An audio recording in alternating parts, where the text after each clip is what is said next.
say something, then we'll take it up from there. Praise the Lord. My name is Pius Jeremiah. I thank God for what God has done in my life. For me to be alive today is a testimony.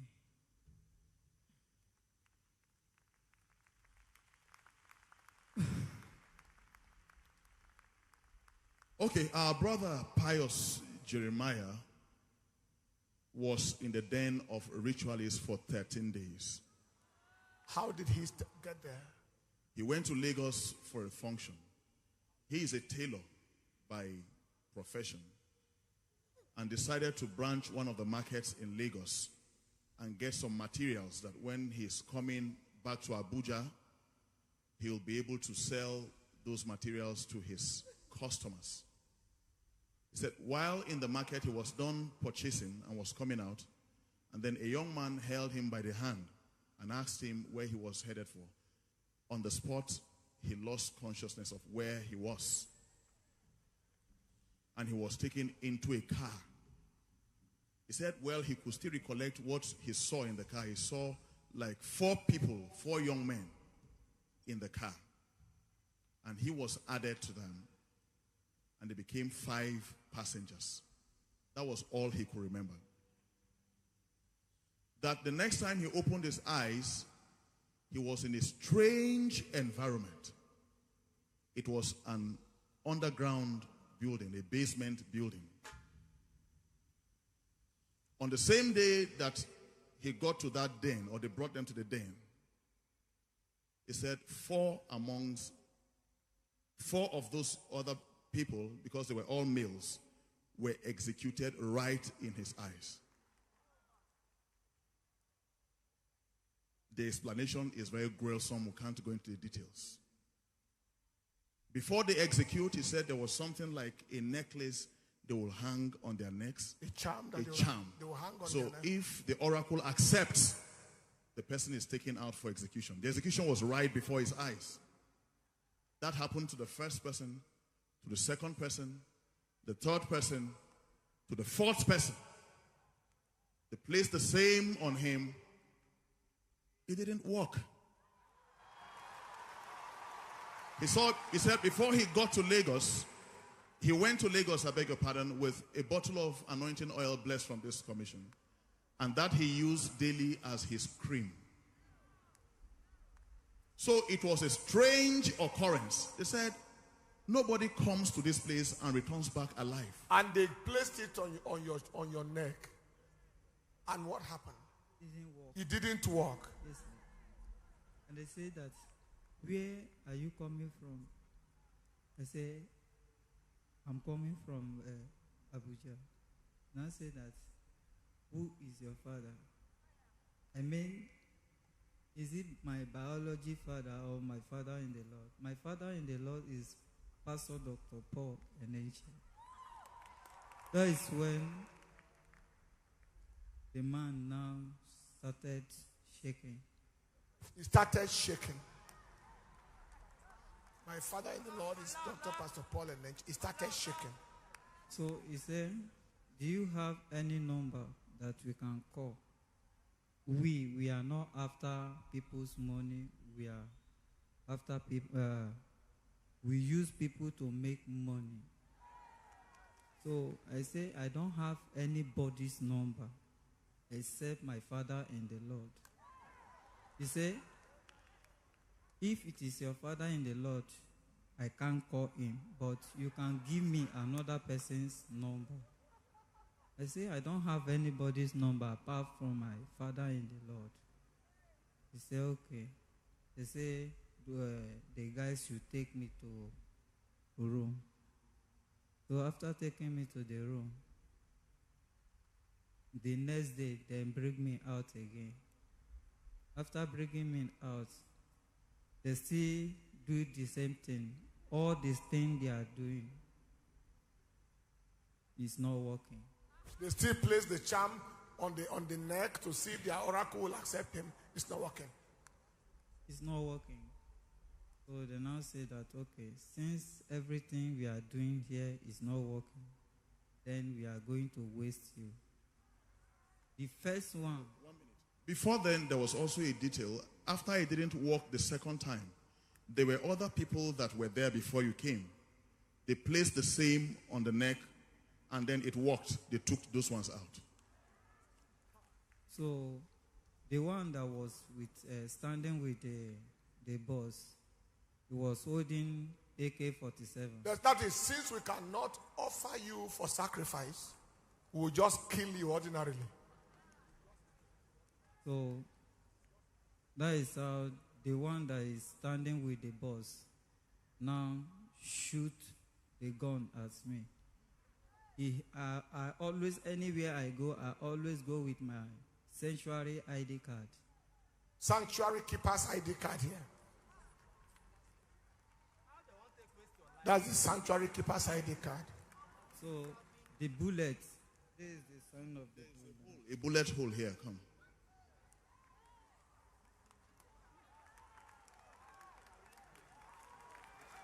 The bullet hole is there.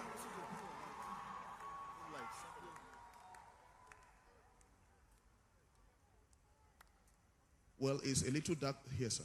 But there is a hole here. Good. There's a hole there. And this was in the pocket. That it hit the ID card. It hit the ID card and returned. And it dropped and on dropped. the floor. Yes.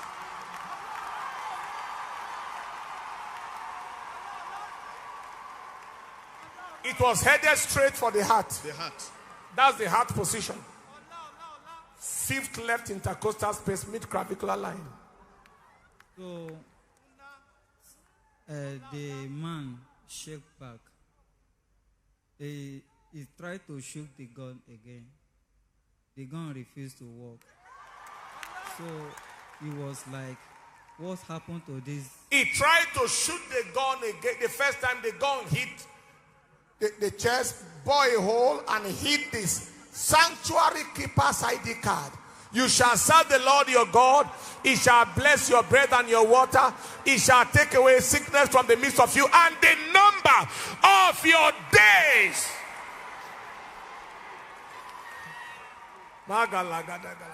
So he tried to shoot again. The gun didn't work. So he was like hitting the gun. He was hitting the gun. Why is this gun not working? Why is the gun is not working? The process is turn the gun upside down. That is how the gun explodes. The gun fired at him. Fire at the man. That is how that one was laid to rest. The gun fired at the one holding it, and he died on the spot. He died on the spot.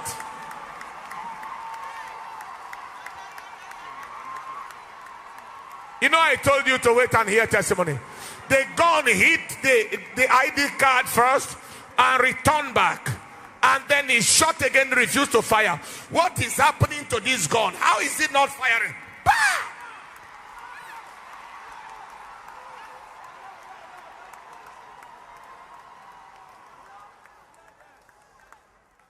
On the third day, the very day I landed on their camp. So there is one, that one was very kind to me. He said that any food they bring for you or any water, don't take it. So I was there. The very night, and I have an encounter with mommy. Mommy come and say, son, I say, ma. He say, what are you looking for up and down? Why are you moving up and down? Stay one place. Now gave me food. I ate the food in the dream. Since that on Thursday till now, I've not eaten anything. And no hunger. And no hunger. Say, don't eat their food, don't drink their water. So the Lord brought him food in the dream through his handmaiden. You know, both of us, I am man, she is woman. In every house, it is the mother that gives food. So she was the one that gave him the food in the dream. Now, normally they say eating in the dream is a problem. But this one, eating in the dream is a blessing. He ate the food in the dream, and from that day till today, he hasn't tasted food yet, and he's okay. So even that food was special. So that is how the boss now say that, which kind of boy is this? Which kind of boy is this? Our charm didn't work on him. Our man who wants to kill him killed himself. Bullet couldn't enter, and the man killed himself. What kind of boy is this? So that is how they take me back. The man, I called one of the home cell leader. Where is Brother Peter, his home cell leader? So he called his home cell leader because he said the young man who showed him favor often sneaked his phone and gave to him to communicate. At some time, he was able to get across to the home cell leader and communicated the same to him. Yeah, so the home cell leader said, okay, he was going to send a text to the senior pastor. Yes. And then he did send a text to the senior pastor, waiting for a response. So one of those days, while he had the phone, the boss came in and caught him with the phone in his hand and said, "What are you doing with the phone?" As he held the phone, he said there was a sound of a text message. Even though at this point, this is the phone. The phone had gone blank. He can't tell, no, there is charge, but the screen is bad. So the sound came in, and then he felt this could be the reply or response of the senior pastor. The boss went away with the phone just about 3-4 days ago. This other man had been killed by the rifle. Yes. The boss, this time around, went to sleep. Now, you came to me to tell me about him. Yes, sir. When you told me one person had died. Had died, yes, sir. So I said to you, he is released under 24 hours. After more people have died. That was on Monday after Early Will I Seek Thee prayer. Because I got the distress text at about 1 a.m. on Monday morning. So I presented it to the senior pastor after the Early Will I Seek Thee, and he laid hands on my tablet with his picture and made these declarations he had made and said, under 24 hours, he will be released. And more deaths. And more deaths. We'll revisit that one later. The boss took the phone. That was the last he saw. The boss went to sleep that night. The following morning, the boss couldn't wake up.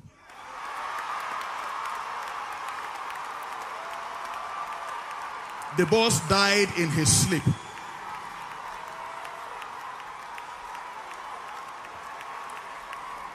Not every meat can be eaten by the lion. Not every meat can be eaten by the devil. Not every meat can be eaten by the devil.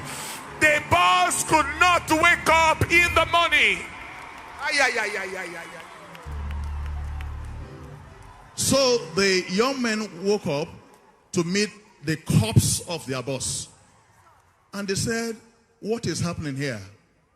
If boss can die, then nobody is safe here. But we cannot release this young man. We'll rather waste him. And then they took him, put him in their car, and took him to the bush. He said 3 people took him in the car. 2 of them standing in front of him with an AK-47, or with AK-47s. And the third one, who was favorable to him, stood aloof. And the 2 in front began to fire. Come closer and see. These are bullet holes. This is an impact of bullet. These are bullet holes. This is a bullet hole. Yes, ma'am. There is another one here. I counted 7 bullet holes. This is a bullet hole. This is a bullet hole. Show this place. This is big. And then the bullets were dropping like granules.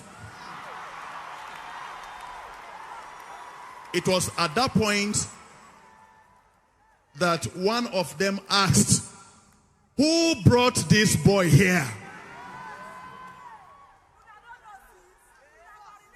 Yes. Who brought this boy here? Then the one that took hold of his hand from the market and took him to the car was amongst the two that shot at him. And he just said, "I was the one that brought this boy." He thought maybe it was going to end at that. The other young man turned at him and fired at him and killed him on the spot. How many dead so far? They will release him after more deaths.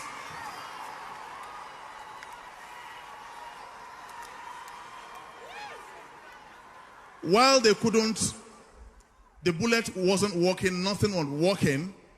That was when they began to use the base of their rifle and gave him this blunt injury on that thigh there, either to fracture that leg or whatever.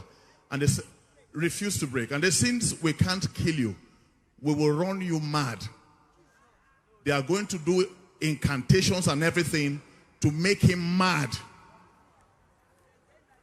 In that state, they blindfolded him again and put him in their vehicle. Now 2 of them. And drove him. He said the distance they trekked before they entered the vehicle was as far as from where to where? From here to New Nyanya. To New Nyanya. That all he knew, they took hold of his fist and were dragging him through the wilderness. Until eventually they got into their vehicle and then drove him to another destination altogether. That was where yes, okay, from... Then take me from Lagos to Akure, close to Babalola University. Yes. Okay. That was where they dropped him and then told him, "Don't untie this thing until we are gone." However, before then, he said the one that was favorable to him gave him 100,000 naira, right? And he said, "I can't take this money. It is not clean money." But he saw his plight, that he couldn't communicate with anybody, and said, "Okay, I will give you my phone." In his presence, he removed his SIM card, put his own SIM card in the phone. This is a phone of the ritualist, of the killer. And said, "Take this phone, call your people to come and pick you from here." And then eventually, the one that was favorable to him was the keeper of the phones. Yes, ma'am. He was the keeper of the phones. So on that Monday when I came and met with the senior pastor and he issued that decree for 24 hours. That decree was issued at about past 7 after the early Ulai sick day. I got a call from the home church leader at about 8:24 in the evening. After the service, okay, that the young man had been released. He's been able to establish... Under 24 hours. Under 24 hours. He was released in less than 12 hours. He's been able to establish contact with him, and then I put a call across. Immediately, I was able to speak to him. "Where are you?" And he told me his location. Long story made short, this is a bundle of testimony. He walked through the valley of the shadow of death, and is here alive to give Jesus the praise. Jesus left the bullet holes there, so you and I can know that there is still power in this day and age, that a Daniel can enter the lion's den and still come out alive. I just worship God in any way you can.